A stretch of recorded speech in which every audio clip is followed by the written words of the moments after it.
Cancer सुनने में ही खतरनाक बीमारी लगती है, चाहे इसकी कोई भी स्टेज हो। इसका दर्द वही जानता है जो इस बीमारी से ग्रस्त होता है। इसी विषय पर आज हम बात करेंगे डॉक्टर आशुतोष गुप्ता से, जो जीएमसी में प्रोफेसर एंड हेड है ऑन्कोलॉजी डिपार्टमेंट में। सर, जेके न्यूज़ टुडे में आपका स्वागत है। आपसे जानना चाहूँगी कि कैंसर जो बहुत ही खतरनाक बीमारी मानी जाती है, जम्मू कश्मीर में इसके क्या इस टाइम पे स्टेटस है? देखिए, as a regional cancer centre Jammu GMC का हेड होने के नाते काफ़ी इन्फॉर्मेशन हमारे पास आती है और हमारे पास हॉस्पिटल बेस्ड ट्यूमर रजिस्ट्री भी है, जिसके थ्रू हम पूरा डेटा कलेक्ट करते हैं पूरी रीजन का। That will include Jammu region, Jammu के सारे districts and of course surrounding neighbouring parts, जो पार्ट्स हैं हमारे, जिसको हम ड्रेन करते हैं। तो हमने ये देखा कि रिसेंटली जो हमारे पास एवरेज हर साल अबाउट 2-2.5 हज़ार न्यू कैंसर पेशेंट हर साल ऐड होते हैं, new cancer patients. This is in addition to those who are already prevailing. Prevalence is much higher than the incidence. और दूसरी बात है कि काफ़ी पेशेंट जो हमारे हैं वो आते हैं जम्मू डिस्ट्रिक्ट से, या हमारे जो हिली डिस्ट्रिक्ट्स हैं वहाँ से काफ़ी पेशेंट आते हैं, जो बहुत मुश्किल होता है जिनको पहुँचना, उनका फाइनेंशियल कंडीशन ठीक नहीं होती। तो एक चैलेंजिंग जॉब है हमारे लिए ऐसे पेशेंट्स को लुक आफ्टर करना। सर, जम्मू कश्मीर में सबसे ज़्यादा प्रेवलेंट कैंसर कौन सा पाया गया है? नहीं, एज़ पर आवर जो ट्यूमर रजिस्ट्री डेटा है उसके हिसाब से मेल्स में नंबर 1 कैंसर फेफड़े का कैंसर, लंग कैंसर है, फिर हेड एंड नेक के कैंसर हैं, ओरल मुंह का कैंसर जो है, फूड पाइप का कैंसर है, या लिम्फोमास है, लिम्फ ग्लैंड्स का कैंसर है। ये जो 5 कॉमनेस्ट कैंसर्स मेल्स में होते हैं। लेडीज़ में हमने देखा कि ब्रेस्ट कैंसर नंबर 1 कैंसर है।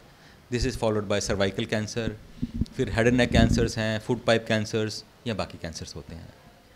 जीएमसी में इस वक्त कितने कैंसर के पेशेंट्स हैं आपके पास जिनको आप ठीक कर रहे हैं, और कितनों को आप अभी तक ठीक कर चुके हैं? ये बहुत मुश्किल सवाल पूछा आपने।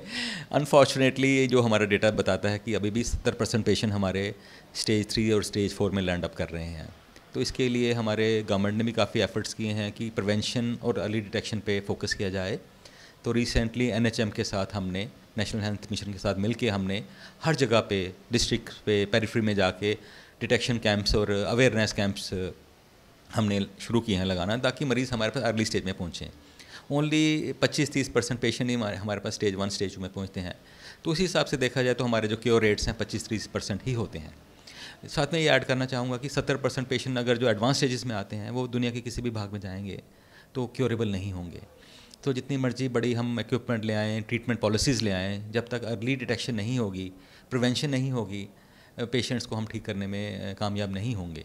सो गवर्नमेंट ऑफ इंडिया का भी फोकस यही है कि टबैको सेशन, तम्बाकू का रोकना, क्योंकि 50% कैंसर्स जो हैं डायरेक्टली इनडायरेक्टली टबैको से लिंक्ड हैं।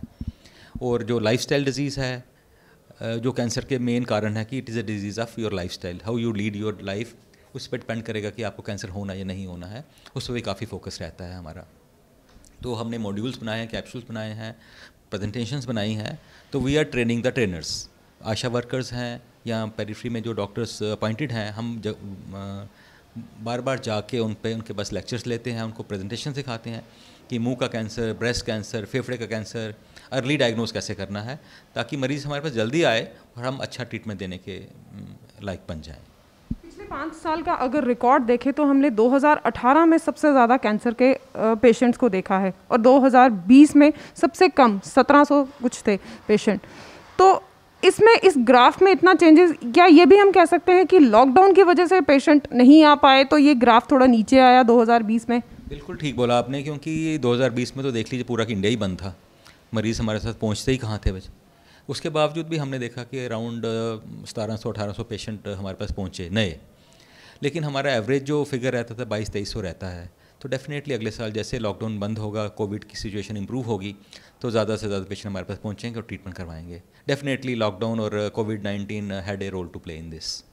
जहाँ बात कर रहे हैं लॉकडाउन की, तो जो फार फ्लंग एरिया से, जैसे आपने कहा था कि फार फ्लंग एरिया से जो लोग ट्रीटमेंट के लिए आते हैं, लॉकडाउन के दौरान आपने कैसे उनको ट्रीट किया? ये तो बहुत क्योंकि सब कुछ बंद था, सब चीज़ें बंद करी, इवन हॉस्पिटल्स में पेशेंट नहीं आ पा रहे थे क्योंकि कोविड का कहर बहुत ज़्यादा था। तो उन दिनों में आपने पिछले 2 सालों में कैसे ट्रीटमेंट दी उन पेशेंट को जो फार फ्लंग एरिया से आते हैं? देखिए, I am very proud to say कि पिछले साल 1.5 साल से जब से कोविड है, हमारा जो डिपार्टमेंट, ऑन्कोलॉजी डिपार्टमेंट, एक भी दिन बंद नहीं हुआ। Daily we were providing services, और हमारी रेडिएशन, केमोथेरेपी एक दिन भी कहो बंद हुई नहीं बंद हुई। और दूसरी बात है पेशेंट पहुंचते कैसे थे। जो पेशेंट ट्रीटमेंट पे थे वो डेफिनेटली हम उनको पास इशू करते थे, इंस्ट्रक्शंस देते थे कि आपने जो लोकल जो पुलिस वाले हैं उनको अपना पास दिखाइए। हमने पास स्पेशली बनाए थे इसके लिए, और यहाँ टेलीफोनिकली भी कन्वे करते थे इन मरीज़ को आने दीजिए, क्योंकि कोविड से तो मरे ना मरे, कैंसर से मर जाएंगे ये। तो हमारी ट्रीटमेंट डेफिनेटली चलता रहा, बंद नहीं किया हमने। हाँ, पेशेंट्स नंबर कम हुए थे definitely, no doubt about that. नए पेशेंट्स कम पहुंच रहे थे, पुराने जो फॉलोअप के पेशेंट्स थे वो कम आते थे, लेकिन जो एक्टिव ट्रीटमेंट पे होते थे वो मोस्टली आ जाते थे, किसी तरह पहुंच जाते थे। तो we were giving them adequate services. अगर हम कैंसर ग्राफ को देखें तो उस हिसाब से देखा जाएगा कि मेल्स में कैंसर ये कैंसर केसेस हैं वो बहुत ज़्यादा हैं, एक्सेप्ट फीमेल में इतना कैंसर नहीं पाया जाता जितना मेल्स में। उसके पीछे क्या रीज़न है? नहीं, कम तो नहीं है। अगर हमारा देखें तो it is the ratio been 55% versus 45% होगी, या 60-40 होगी पूरे वर्ल्ड में। एक तो है कि probably there are more males as compared to females, अगर हमारा इंडियन डेटा देखें तो। Number 2, probably males are more expose to smoking, females smoking कम करती हैं। और आई थिंक ये इंपॉर्टेंट रीज़न होगा कि use of tobacco probably will have a lot of role to play. और लाइफस्टाइल, जैसे मैंने बोला, मेल्स का लाइफस्टाइल प्रॉब्ली थोड़ा इरेटिक है एज़ कम्पेयर टू फीमेल्स, तो इस that could be the reason. Otherwise that, other than that probably I think ratio में ज़्यादा डिफरेंस नहीं है, पर 10% का डिफरेंस ही है मेल वर्सेस फीमेल्स की कैंसर की इंसिडेंस के बारे में बात करें तो। जीएमसी में क्या फैसिलिटीज़ हैं कैंसर पेशेंट्स के लिए? देखिए, मैं सबसे पहले बोलूँगा कि जो हमारा आयुष्मान भारत प्रोग्राम शुरू हुआ है वो बहुत अच्छी हमारे ऑन्कोलॉजी में लागू है, और उसमें हमने देखा है कि पेशेंट्स को टोटली केमोथेरेपी ट्रीटमेंट फ्री कर दिया हमने। मोस्टली 90% जो यूजेज केमोथेरेपी ड्रग्स हैं, रेडिएशन ट्रीटमेंट है, सर्जरी है, फ्री है टोटली।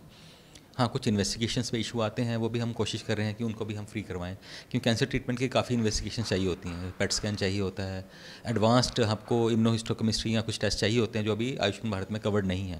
तो हम ट्राई कर रहे हैं वो उसको भी इंक्लूड करें recently. I am the expert for government for oncology packages also for Ayushman Bharat. तो रिसेंटली हमने कुछ पैकेजेस प्रपोज किए हैं, तो I hope they will be included and patients will benefit for that from investigation point of view also, वो भी उनका free हो जाएगा।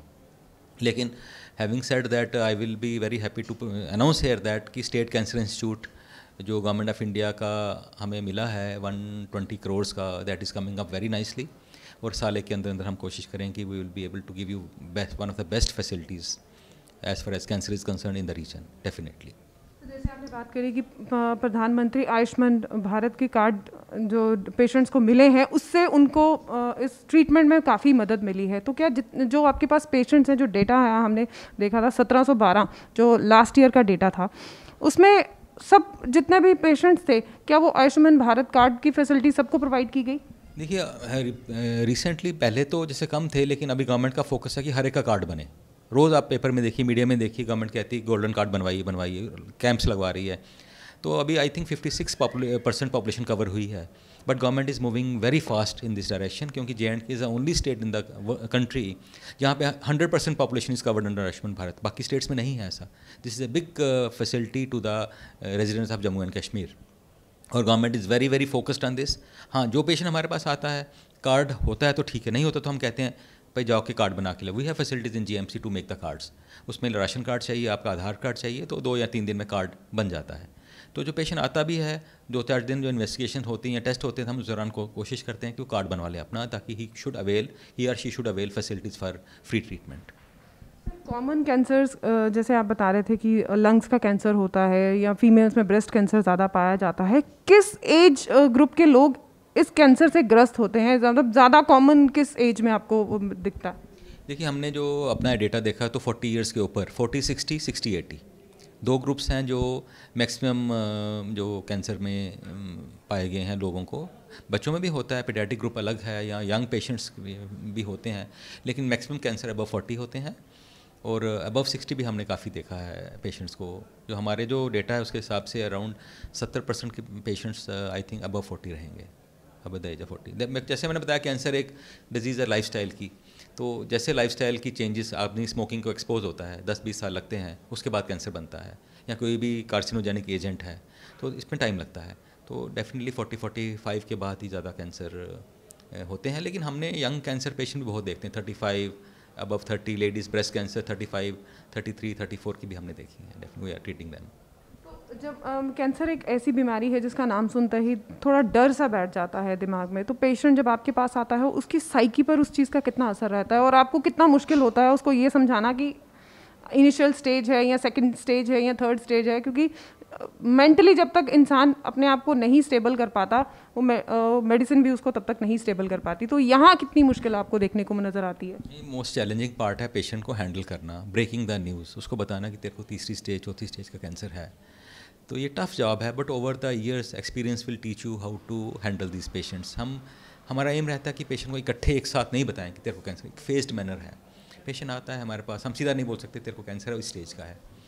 तो एक फेस्ड मैनर में हम न्यूज़ ब्रेक करते हैं, डेफिनेटली फैमिली की हेल्प लेते हैं इसमें। तो इसमें मेडिसिन कहते हैं is an art rather than science. तो ये तो जो डॉक्टर है, सिटिंग डॉक्टर, उसकी एक्सपीरियंस पे डिपेंड करेगा कि वो कैसे हैंडल करता है पेशेंट्स। बट हमारा जो डिपार्टमेंट है फोकस्ड है towards this. I want all my staff, not only doctors, my nurses, my technologist, to be very very sympathetic to the patients. तो मैं कोशिश करता हूँ मेरे डिपार्टमेंट में कोई भी मरीज ऊंचा ना बोले। हमारे इवन गार्ड्स भी हैं बाहर, जो एनओज़ हैं, नर्सिंग ऑर्डरलीज़ हैं, सबको प्यार से बात करें, क्योंकि पेशेंट आगे परेशान आते हैं। उनको डिजीज़ तो है ही है, loss of economic sources, man power, सब कुछ इफ़ेक्ट करता है। इकनॉमिक लॉस है उनको, of course loss of life तो है ही है। तो ये सारी चीज़ें हम फोकस करके ही एक होलिस्टिक कंप्लीट अप्रोच से ही पेशेंट को ट्रीट करते हैं। सर, यूजुअली देखा गया है कि जब रेडिएशन होती है या कीमोथेरेपी होती है तो पेशेंट स्किप कर जाते हैं, तो उस दौरान आप क्या करते हैं? क्योंकि कहीं ना कहीं ये रेडिएशन और रेडिएशन थेरेपी या कीमोथेरेपी हार्ड होती है। डेफिनेटली आपने ठीक बोला कि डिफ़ॉल्टिंग द ट्रीटमेंट, इसको हम बोलते हैं अपनी लैंग्वेज, कि पेशेंट ने ट्रीटमेंट शुरू कराया, पहले तो कहते मैंने करवाना नहीं है, करवाया तो बीच में छोड़ के चले गए। लेकिन हमने देखा है कि अगर आप प्रॉपर अप्रोच यूज़ करें, पेशेंट को एजुकेट करें, उसको इन्फॉर्म करें कि इसका ये साइड इफ़ेक्ट होने वाला है, इसका ये फ़ायदा ये होगा, ये नुकसान होगा, और अल्टीमेटली फ़ायदा होगा, तो काफ़ी बेनिफिट देखा है पेशेंट्स में। और जो स्टिकिंग टू द ट्रीटमेंट हमने देखा है कि that has increased. Specially economic aspect बड़ा इंपॉर्टेंट था, क्योंकि chemotherapy was expensive, patient had to pay for it. अब वो फ्री हुई है सारी, और इसमें सबसे बड़े इंपॉर्टेंट सपोर्टिव केयर। आपने कीमोथेरेपी रेडिएशन दे दी, पेशेंट को हैंडल नहीं किया, उसको सपोर्ट नहीं दी राइट टाइम पे, एंटीबायोटिक्स से, इन्फेक्शन से, पेन किलर से, तो you lose patients, patient default होते हैं। तो ये हमने देखा है कि पेशेंट्स जुड़े रहना बड़ा ज़रूरी है। मोस्टली पेशेंट्स को हम अपना मोबाइल नंबर देते हैं, भाई यू कैन कॉन्टैक्ट अस, ताकि कोई इमरजेंसी पड़ेगी अगर घर जाके तो प्लीज़ कॉन्टैक्ट अस, और या नियरेस्ट डॉक्टर से कहीं हमसे बात करें। और इससे हमने देखा है कि पेशेंट की जो ट्रीटमेंट की जो कॉन्टीन्यूटी है वो इंक्रीज़ हुई है। सो डेफिनेटली ये चैलेंज टफ जॉब है टू अवॉइड डिफ़ॉल्टर्स, बट हमारे डिफ़ॉल्टर्स काफ़ी कम हैं। सर, आखिरी में आपसे यही सवाल पूछना चाहती हूँ कि इस साल जो कैंसर पेशेंट्स जिनको आपने ट्रीट किया है उनकी रिकवरी रेट क्या रहा? अगेन टफ क्वेश्चन, ये तो मिक्स्ड बैग है। कुछ पेशेंट बहुत अच्छा करते हैं, ठीक हो जाते हैं, कुछ पेशेंट ठीक नहीं होते हैं। हमारे एम्स डिफरेंट हो जाते हैं। अगर पेशेंट क्योरेबल है तो उसके डिफरेंट एम्स हैं। अगर स्टेज 3-4 में पेशेंट आता है हमारे पास, स्टेज 4 में आता है, तो मेरे को पता है पेशेंट क्योरेबल नहीं है, तो मेरा एम रहेगा उसकी क्वालिटी ऑफ लाइफ को इम्प्रूव करना। जो भी लाइफ उसने बितानी है अच्छी बिताए और प्रोलॉन्गेशन करें। तो एम्स डिफरेंट हैं। सो आई विल नॉट से कि सब पेशेंट्स को हम क्योर की तरफ ही ध्यान देते हैं। ऑफ कोर्स पेशेंट बिल्कुल लास्ट स्टेज में आता है तो हम चाहते हैं 6 महीने साल काटे, अच्छा काटे, he should have good quality of life. तो ये एक टफ जॉब है। So aims will change. हर पेशेंट का एम क्योर करना नहीं होगा हमारा। अगर किसी पेशेंट को बहुत दर्द है, बहुत तेज़ दर्द है, बहुत अनकंफर्टेबल है, उसको हम कंफर्टेबल कर देते हैं, वो भी हमारी सक्सेस है। सो इस चीज़ को ध्यान के रख के हमें ट्रीटमेंट की पॉलिसीज़ जो है हम डिफ़ाइन करते हैं या फॉर्मुलेट करते हैं। सर, जेके न्यूज़ टुडे से बात करने के लिए धन्यवाद। तो ये थे डॉक्टर आशुतोष गुप्ता, जो प्रोफेसर एंड हेड है ऑन्कोलॉजी डिपार्टमेंट में। तो आइए जानते हैं पेशेंट से कि कैंसर, जब उनको पता चला कि कैंसर जैसी बीमारी से वो ग्रस्त हैं, तो जब उन्होंने ट्रीटमेंट कराया तो कितना उनको बेनिफिट हुआ, कितना आगे उनकी स्थिति में सुधार आया है। तो यहाँ एक कैंसर पेशेंट है जीएमसी में ऑन्कोलॉजी डिपार्टमेंट में। इनसे जानेंगे कि यहाँ पर ट्रीटमेंट करवाने से अब उन्हें कितना फ़र्क पड़ा है। आपका नाम? सदी कुमार। कब से आपको पता चला कि आपको कैंसर है? बुखार की वजह से, फीवर था मेरे को। तो अब कब से आप यहाँ पर ट्रीटमेंट करवा रहे हैं? मेरे को यहाँ पे ढाई महीने हो गए। तो अच्छा ट्रीटमेंट हो रहा है मेरा। कुछ आयुष वालों ने बहुत हमारी हेल्प की है, वट के सर ने भी बहुत मेरी हेल्प की है, आतिदो सर ने। तो यहाँ की नर्सें भी अच्छी हैं जो हर टाइम हमें इंजेक्शन टाइम पे इंजेक्शन मिलते हैं, टाइम पे इंजेक्शन भी लगाते हैं, हमारा छोटी छोटी बात में ध्यान भी रखती है।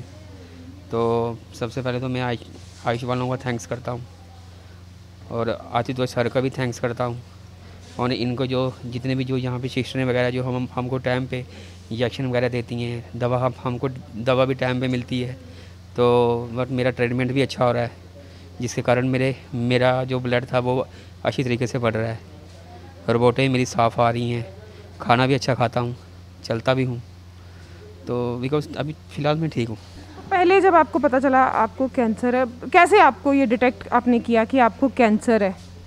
फ़िलहाल तो पहले मुझे पता नहीं चला, जब मेरा बोन मैरो हुआ उसमें मुझे रिपोर्ट में पता चला कि जब जैसे सर को बताया, हमने सर को जैसे रिपोर्ट बताई तो सर ने देखा तो उन्होंने बोला इतना नहीं है, नॉर्मल है कि बट के थोड़ी सी जड़ से निकली है, इनका इलाज हो सकता है।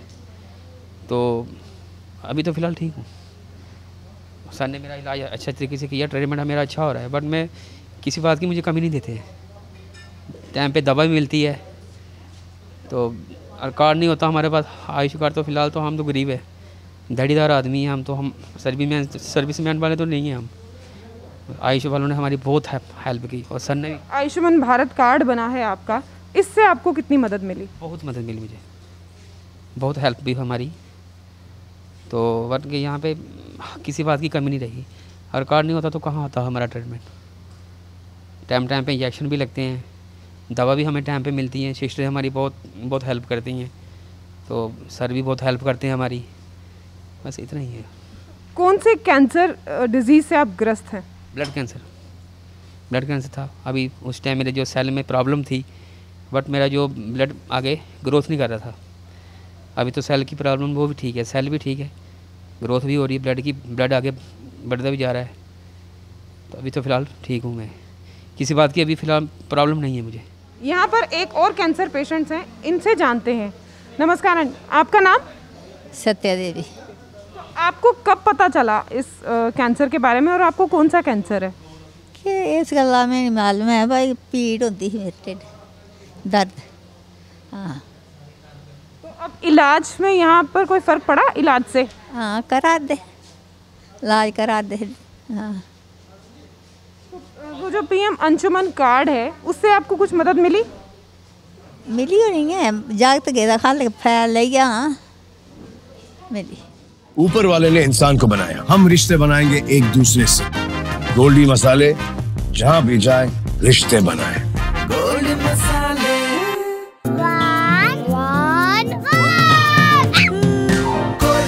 बोल में तो था, कहाँ गया? इतना टेस्टी लगा गोल्डी 1-1 नूडल्स, इतना टेस्टी कि 1 मिनट में पूरा बोल सफाचट। जब पेशेंट को ये पता चलता है कि वो कैंसर जैसे बीमारी से ग्रस्त है, तो कहीं ना कहीं उसकी ज़िंदगी सकते में आ जाती है। सही इलाज से हम कैंसर जैसी बीमारी से लड़ सकते हैं। हमने पेशेंट से यहाँ पर बात करी, हमने डॉक्टर से भी बात की, उन्होंने हमें ये बताया कि सही इलाज और सही वक्त पर इलाज करने से हम कैंसर जैसी बीमारी से भी लड़ सकते हैं। और जैसे प्रधानमंत्री आयुष्मान कार्ड की मदद से भी इस बीमारी पर जो खर्चे आते हैं, उसमें भी कहीं ना कहीं काफ़ी हमें मदद मिलती है। कैमरामैन भुजिंदर खजूरिया के साथ मैं Neetu Singh, JK news today, Jammu.